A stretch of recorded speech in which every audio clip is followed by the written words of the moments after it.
Children, जो भी बच्चे इस साल क्लास 10th का या क्लास 12th का पेपर दे रहे हैं, जो 2023 का नया पासिंग क्राइटेरिया है वो क्या है, वो इस छोटे से वीडियो में आपको बताने वाला हूं। ये वीडियो क्लास 10th और क्लास 12th दोनों का पासिंग क्राइटेरिया क्लियर करेगा। तो ये वाली बात तो ज्यादातर बच्चों को पता है मोटी मोटी, कि जो क्लास 10th वाले बच्चे हैं उनको अपने इंटरनल असेसमेंट और थ्योरी दोनों में मिला के 33% लाने हैं। जैसे फॉर एग्जाम्पल किसी बच्चे को क्लास 10th वाले को 20 मार्क्स मिल जाते हैं इंटरनल असेसमेंट में, और उसके थ्योरी में केवल 13 मार्क्स 13 नंबर भी आते हैं, तो 20 प्लस 13 मिलके 33 हो जाते हैं। या जैसे मान के चलो किसी बच्चे को, मान के चलो, वैसे तो ऐसा होगा नहीं कि इंटरनल असेसमेंट में अच्छे नंबर ना मिले, लेकिन फिर भी हम मान के चल रहे हैं कि किसी बच्चे को 10 नंबर मिले, तो उसको थ्योरी में अगर 23 नंबर भी मिल जाएंगे तो 23 वो और 10 वो, 23 प्लस 10 33 हो जाएगा, और इस तरह से बच्चा पास हो जाएगा। लेकिन क्लास 12 का जो जो क्राइटेरिया है वो अलग है। वो क्राइटेरिया ये कहता है कि बच्चे को थ्योरी में अलग पास होना है और बच्चे को इंटरनल असेसमेंट या प्रैक्टिकल में अलग पास होना है, यानी कि दोनों में 33% मार्क्स लाना कंपलसरी है। अगर बच्चा थ्योरी में फेल है और इंटरनल असेसमेंट में पास है तो भी उसको फेल ही कंसीडर किया जाएगा। ये क्लास 12th के लिए है। अब यहां पे मोटा मोटा जो क्राइटेरिया है, तो क्लास 12th वाले बच्चे को जो है दोनों में अलग अलग पास होना है। अब मैं बात करूंगा किस तरह से आपको ग्रेस मार्क्स मिलेंगे। ग्रेस मार्क्स का मतलब होता है किस तरह से सीबीएसई आपके मार्क्स बढ़ाएगी, और अगर आप एक सब्जेक्ट में फेल हो तो आप कैसे पास होगे, दो सब्जेक्ट में अगर फेल हो तो कैसे पास होगे।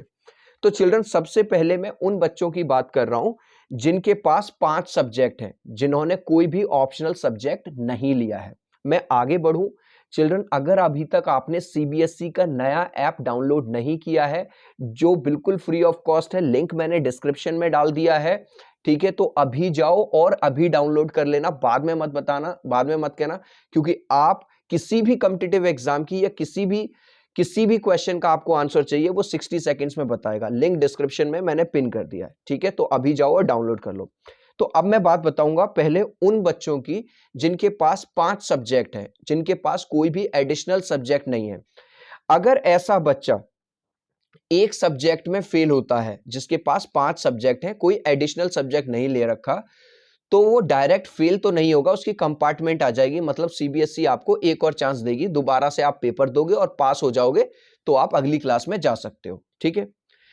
लेकिन अगर ऐसा बच्चा जिसके पास 5 सब्जेक्ट हैं, कोई एडिशनल सब्जेक्ट नहीं है, अगर वो 2 सब्जेक्ट में फेल हो जाता है, तो यह बात लिख लो कि आपकी असेंशियल रिपीट, मतलब आप पूरी तरह से फेल हो गए हो, आपको क्लास 10 दोबारा करनी पड़ेगी। अब उन बच्चों का क्या सर, जिनके पास 6 सब्जेक्ट है, जिनके पास 5 मेन सब्जेक्ट के साथ साथ उन्होंने एक ऑप्शनल सब्जेक्ट भी ले रखा है। अगर इस तरह का बच्चा एक सब्जेक्ट में फेल होता है, 6 सॉरी अगर इस तरह का बच्चा एक सब्जेक्ट में फेल हो जाता है, जिसके पास, एक मिनट, ऑप्शनल सब्जेक्ट भी लेके, तो उस जिस सब्जेक्ट में वो फेल हुआ है उसका जो ऑप्शनल सब्जेक्ट है वो कवर कर लेगा। इस वजह से वो डायरेक्ट पास हो जाएगा, उसको कोई कंपार्टमेंट देने की जरूरत नहीं पड़ेगी। लेकिन अगर ऑप्शनल वाला बच्चा जिसने एक ऑप्शनल सब्जेक्ट भी लिया हुआ था, 2 सब्जेक्ट में फेल होता है, तो एक सब्जेक्ट को तो कवर कर लेगा उसका जो उसने ऑप्शनल सब्जेक्ट लिया था, और एक सब्जेक्ट में उसको मिल जाएगी कंपार्टमेंट, मतलब उसको दोबारा से वो पेपर देने का मौका मिलेगा। अगर वो पास हो जाता है तो सीबीएसई उसके अगली क्लास में भेज देगी। लेकिन हम ये मान के चलते हैं कि अगर वो बच्चा भाई साहब 3 सब्जेक्ट में फेल हो गया, जिसने 6 ऑप्शनल सब्जेक्ट लिया था, तो भैया उसको हर केस में जो रिपीट करना ही पड़ेगा। एक चीज जो यूट्यूब पे लोग बता नहीं रहे या उनको नॉलेज नहीं है, अगर आपने ऑप्शनल सब्जेक्ट लैंग्वेज वाला लिया है, जैसे लैंग्वेज सब्जेक्ट क्या होते हैं, हिंदी, इंग्लिश, इसके अलावा कोई दूसरी लैंग्वेज ली हुई है। अब आप सोचो कि आप ऑप्शनल सब्जेक्ट में तो पास हो, लेकिन आप मैथ्स में फेल हो गए थे। आप सोचो कि ऑप्शनल सब्जेक्ट मैथ्स को कवर करेगा? बिल्कुल नहीं करेगा।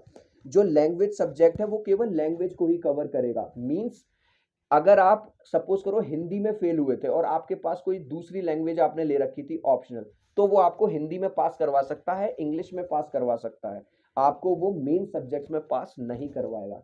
फिर भी आपकी कोई क्वेश्चन हो तो मुझे प्लीज कमेंट सेक्शन में डालिएगा। वीडियो को लाइक करना, चैनल को सब्सक्राइब करना, ठीक है, क्योंकि इस तरह के वीडियोस मैं आपके लिए सबसे पहले लेके आऊंगा। मिलता हूं अगले वीडियो में, बाय बाय। और हाँ, जो ऐप का लिंक है डिस्क्रिप्शन में है, अभी जाओ और डाउनलोड कर लो। सी यू।